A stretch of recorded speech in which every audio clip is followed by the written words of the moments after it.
Good morning students. आज के इस वीडियो लेक्चर में हम लोग बात करेंगे रेजिस्टेंस के बारे में। पिछले वीडियो लेक्चर नंबर 6 में, ये आज हमारा लेक्चर नंबर 7 है, current electricity unit 2 class 12 physics. पिछले लेक्चर में हम आपको रेजिस्टेंस के बारे में बताए थे।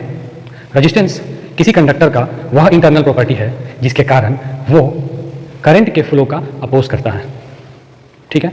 और इस रेजिस्टेंस का ठीक उल्टा प्रॉपर्टी है कंडक्टेंस। कंडक्टेंस में कंडक्टर का इंटरनल प्रॉपर्टी है जो करंट के फ्लो को सपोर्ट करता है, ठीक है। तो हम लोग रेजिस्टेंस देख चुके थे R, जिसे डिनोट करते हैं। ओम्स लॉ देख चुके थे, V=IR। आइए आज के लेक्चर को शुरू करते हैं। पहले सिंबल समझ लेते हैं। पहला फिक्स्ड रेजिस्टेंस, दूसरा वेरिएबल रेजिस्टेंस। फिक्स्ड का सिंबल कुछ इस तरह से होता है और वेरिएबल का इस तरह से वही रहेगा, बट यहां पर एक ऐसे एरो रहेगा जो ये बताता है कि ये वेरिएबल रेजिस्टेंस है, मतलब इसका वैल्यू कम या ज़्यादा हो सकता है। तीसरा एक होता है रियोस्टेट।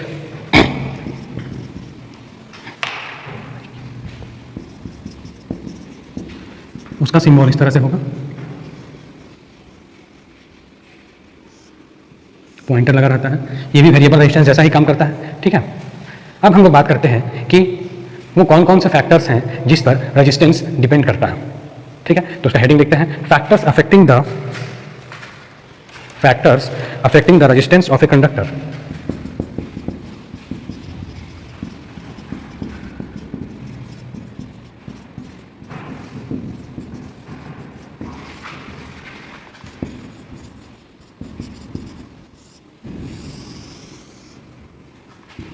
पहला, जैसे कोई कंडक्टर हम लोग लेते हैं, मान लीजिए ये तार का कोई टुकड़ा है, तो इसकी कुछ लंबाई होगी, कुछ इसका यहाँ पर क्रॉस सेक्शन एरिया होगा, और ये कंडक्टर किस मटेरियल का बना हुआ है वो हो सकता है। तो इन तीनों बातों पर रेजिस्टेंस निर्भर करता है, यानी कंडक्टर के लंबाई पर, कंडक्टर के एरिया ऑफ क्रॉस सेक्शन पर, और किस मटेरियल से ये कंडक्टर बना हुआ है, इन तीनों बातों पर। पहला, लेंथ ऑफ कंडक्टर। जैसे ये तार है, इस तार की अभी लंबाई हम लोग मान लेते हैं 10 सेंटीमीटर, तो इसका अपना कुछ रेजिस्टेंस होगा। अब हम लोग 10 की जगह 20 सेंटीमीटर, इससे दुगना लंबाई का तार लेते हैं, तो उसका रेजिस्टेंस बढ़ जाएगा, क्योंकि resistance is directly proportional to the length of the conductor. ऐसा इसलिए होता है क्योंकि रेजिस्टेंस कब होता है, जब इसमें करंट फ्लो होना शुरू करेगा, तो क्या होगा जब इसको हम लोग पोटेंशियल डिफरेंस देंगे, पोटेंशियल अप्लाइड करेंगे, तो इसके अंदर जो फ्री इलेक्ट्रॉन्स हैं वो मूव करना शुरू करेंगे। जिस वेलोसिटी से वो फ्री इलेक्ट्रॉन्स मूव करते हैं उस वेलोसिटी को बोलते हैं ड्रिफ्ट वेलोसिटी। ये हम पहले आपको बता चुके हैं। यहाँ पर क्या होगा जब इलेक्ट्रॉन्स मूव करेंगे तो वो दूसरे इलेक्ट्रॉन से और जो आयंस मौजूद हैं उनसे टकराएंगे, तो टकराने में कोलिजन होगा, बाधा पहुंचेगी, और वही बाधा ही तो रेजिस्टेंस है। तो अगर मान लीजिए कंडक्टर इतना लंबा है, तो यहाँ से यहाँ तक जाने में इलेक्ट्रॉन को, चार्ज को जो बाधा पहुंचेगी वही रेजिस्टेंस कहलाएगा। लेकिन अगर तार की लंबाई हम और बढ़ा दें तो यहाँ पर ज़्यादा बार कोलिजन होगा, तो रेजिस्टेंस इस तरह से क्या होगा, बढ़ता चला जाएगा। तो वही बात यहाँ पर हम लिखते हैं लेंथ। लेकिन इससे पहले एक बात आपको जानना होगा कि एक कांस्टेंट टेम्परेचर पर ही निम्नलिखित बातों पर किसी कंडक्टर का रेजिस्टेंस निर्भर करता है। तो उसको हम लोग लिख सकते हैं एट ए कांस्टेंट टेम्परेचर। पहले लिख देंगे at a constant temperature the resistance of a conductor depends on following factors.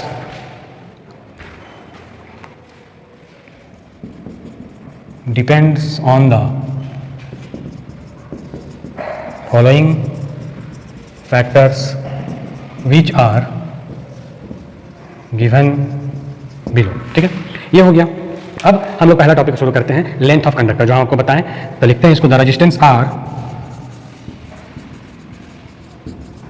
of a conductor is directly proportional to the length of conductor, ठीक है। इसका मतलब that is R directly proportional to L। लंबाई बढ़ेगा conductor का तो resistance भी साथ साथ में उसका बढ़ता चला जाएगा, ठीक है। लंबाई बढ़ेगा, रेजिस्टेंस भी बढ़ता चला जाएगा। अगर लंबाई कम होगा तो रेजिस्टेंस भी क्या होगा, कम हो जाएगा, ठीक। ये पहला फैक्ट हो गया। दूसरा फैक्ट देखिए, एरिया ऑफ क्रॉस सेक्शन। ये कंडक्टर है, इसका जो मोटाई है वो यहाँ पर इसका एरिया है, ठीक है, एरिया यही है। अब अगर हम लोग कंडक्टर को लंबा कर देते हैं तो इसका एरिया क्या होगा, घट जाएगा।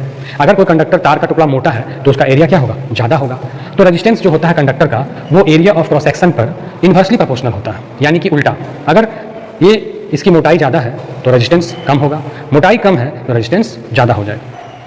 नेक्स्ट हम लोग लिख लेते हैं, पहले इसको मिटा देते हैं।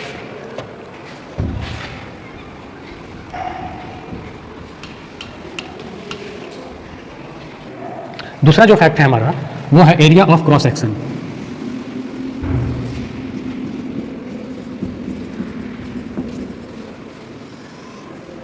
यही एरिया जिसके बारे में हम आपको बताएं, और ये क्या है, इन्वर्सली प्रोपोर्शनल, ठीक है।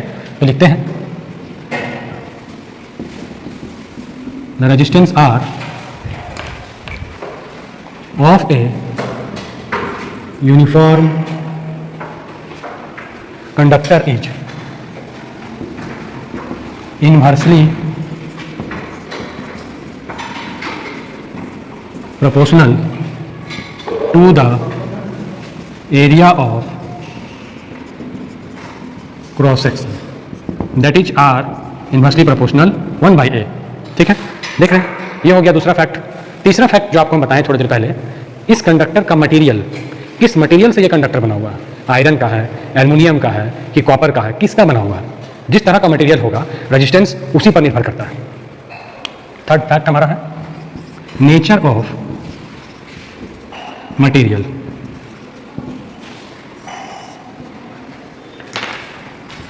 The resistance R of a conductor depends, यानी कि निर्भर करता है on the nature of material. अब एग्जाम्पल के तौर पर हम लोग ले सकते हैं, मान लीजिए कोई नाइक्रोम वायर है या फिर कोई कॉपर वायर है, तो इन दोनों का रेजिस्टेंस अलग अलग होता है। कॉपर वायर और नाइक्रोम दो अलग अलग मटेरियल है, इनसे अगर दो कंडक्टर बनता है तो इनका जो रेजिस्टेंस है वो अलग अलग होता है। लिख देते हैं इसको, for example the resistance of A nichrome wire is 60 times, 60 गुना ज़्यादा होता है किसके तुलना में, कॉपर वायर की तुलना में। Is 60 times that of copper wire of. अब यहाँ शर्त यह है कि दोनों वायर्स की लंबाई एक होनी चाहिए और दोनों वायर्स का जो एरिया ऑफ क्रॉस सेक्शन है ये पोर्शन सेम होना चाहिए, तभी हम एक एक्चुअल कंपैरिजन कर पाएंगे। Nichrome wire is 60 times that of copper wire of same length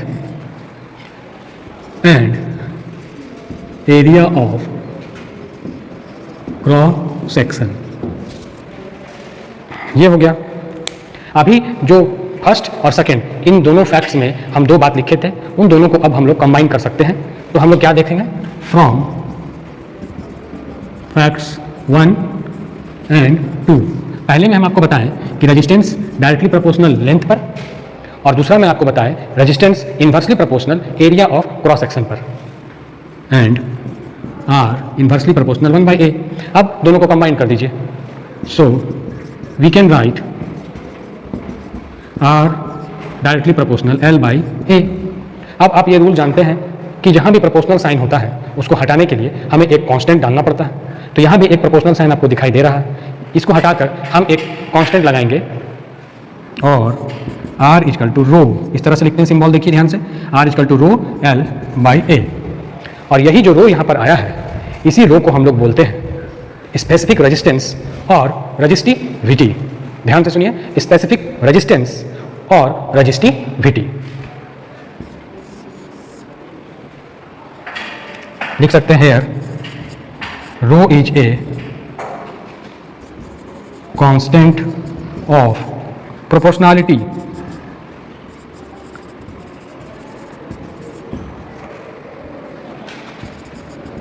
which is known as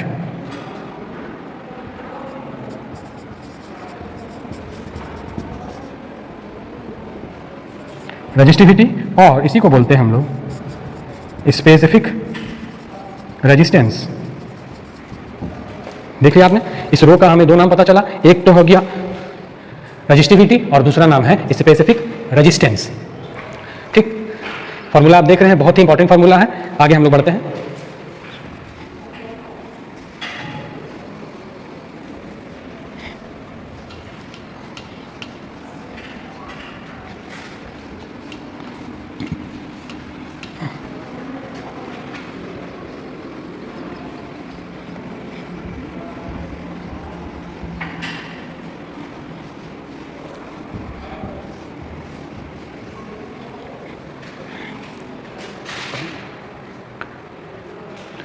ये जो स्पेसिफिक रेजिस्टेंस आया, ये उस मटेरियल का आया, किसका, जिससे कंडक्टर बना हुआ है।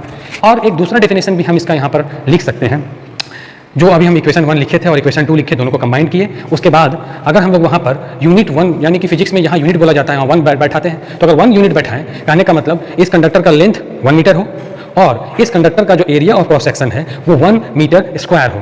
दोनों जगह 1 बैठा देने से देखते हैं रिजल्ट में क्या बदलाव होता है। फ्रॉम इक्वेशन 1, ठीक है, इफ हम लोग वैल्यू पुट कर रहे हैं किसका, लेंथ, यानी L इक्वल टू लिखेंगे 1 यूनिट एंड दूसरा एरिया 1 स्क्वायर यूनिट, देन क्या आएगा हमारा इक्वेशन, देखिए R बराबर रो L बाई ए था, यहाँ 1 पुट करेंगे तो 1 बाई 1 हो जाएगा, आ जाएगा। सो R इक्वल टू रो। अब देखिए R इक्वल टू रो आ गया, इसका मतलब क्या हुआ कि रेजिस्टिविटी को कैसे डिफाइन कर सकते हैं, उस कंडक्टर का रेजिस्टेंस से जिसका लंबाई लेंथ 1 हो, 1 यूनिट, 1 मीटर हो, 1 सेंटीमीटर हो, और साथ ही साथ उसका जो एरिया ऑफ क्रॉस सेक्शन है वो हो 1 स्क्वायर यूनिट। मतलब अगर हम यहाँ पर सेंटीमीटर लेंगे तो यहाँ भी सेंटीमीटर लेना पड़ेगा, यहाँ मीटर लेंगे तो यहाँ भी हमें मीटर लेना पड़ेगा। ये हो गया क्लियर, ठीक है। तो इसको हम लोग डेफिनेशन के तौर पर लिख लेते हैं। So hence resistivity of a material may be defined as the resistance of the conductor having, मतलब जिसमें हो, क्या हो अभी बताएं, 1 यूनिट उसका लेंथ होना चाहिए और 1 स्क्वायर यूनिट उसका एरिया ऑफ क्रॉस सेक्शन होना चाहिए। Having unit length and unit area of cross section. तो आप इस तरह से स्पेसिफिक रेजिस्टेंस यानी रेजिस्टिविटी को डिफाइन कर सकते हैं। कभी कभी एग्जामिनेशंस में ये क्वेश्चन पूछा जाता है कि what is the difference between resistance and resistivity, तो आप इस तरह से उसको लिखकर दिखा सकते हैं। नेक्स्ट हम लोग बढ़ते हैं आगे। यहाँ जो फार्मूला लिखा हुआ है, इस फार्मूला से हम लोग इस स्पेसिफिक रेजिस्टेंस या रेजिस्टिविटी का SI यूनिट और डायमेंशन दोनों फाइंड कर सकते हैं। पिछले क्लास में, पिछले वीडियो लेक्चर में हम आपको R यानी रेजिस्टेंस का यूनिट और डायमेंशन दोनों फाइंड करके बताए थे। आज अभी हम लोग देखेंगे रेजिस्टिविटी का SI यूनिट और डायमेंशन।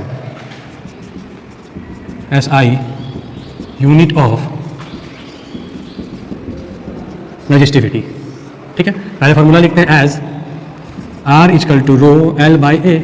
अब ध्यान से देखिए, हमें इसका निकालना है यूनिट, तो इसको इधर रख के बाकी इन दोनों को हम लोग इक्वेशन के दूसरे तरफ सेंड करेंगे। और rho equal to R into A by L. अब आप जानते हैं रेजिस्टेंस का यूनिट हम आपको बता चुके हैं, ओम होता है। सिंबल या आप वर्ड्स में लिख दीजिए, ओम इंटू एरिया का होता है मीटर स्क्वायर, लेंथ का होता है मीटर। तो 1 मीटर से 1 मीटर कैंसल आउट होगा, तो क्या बचेगा, ओम मीटर, ठीक है। इसको इस तरह से भी लिख सकते हैं। ये हो गया स्पेसिफिक रेजिस्टेंस का SI यूनिट। अब हम लोग इसी का डायमेंशन को फाइंड करते हैं। लिखेंगे डायमेंशन, फॉर्मूला यहीं पर लिखा हुआ है, rho equal to R A by L। तो आपको इसको निकालने के लिए पहले इस R यानी रेजिस्टेंस का डायमेंशन याद करना होगा कि किस तरह से हम लोग उसका डायमेंशन फाइंड आउट किए थे। अगर आपको याद नहीं भी है तो आप आसानी से इसको पहले रफ में निकाल लीजिए, फिर उसके बाद हम लोग यहाँ पर पुट कर देंगे तो रेजिस्टिविटी का डायमेंशन आ जाएगा। देखते हैं। वी नो हम लोग जानते हैं, V equal to I R हम बताए थे, तो R इक्वल टू लिखा जा सकता है V बाई आई, ठीक है। V यानी कि पोटेंशियल का हम फॉर्मूला बताए थे, work divided work done by charge into ये करंट तो यहाँ रहेगा ही।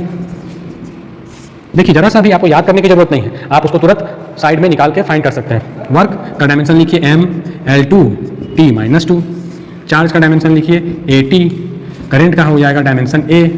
अरेंज कीजिए, M L का देखिए 2 होगा, टी का पावर, यहाँ -2 है, यहाँ से 1 चला जाएगा तो ये हो जाएगा -3, ये चला गया ऊपर, ए नीचे से जब ऊपर जाएगा तो हो जाएगा -2। तो ये आपको पता चल गया किसका डायमेंशन, आर यानी रेजिस्टेंस का डायमेंशन ml2 t -3 a -2। अब चलिए इसको उठाकर बस यहाँ पर रख देना है तो डायमेंशन हमारा फाइंड हो जाएगा किसका, रजिस्टिविटी यानी स्पेसिफिक रेजिस्टेंस का।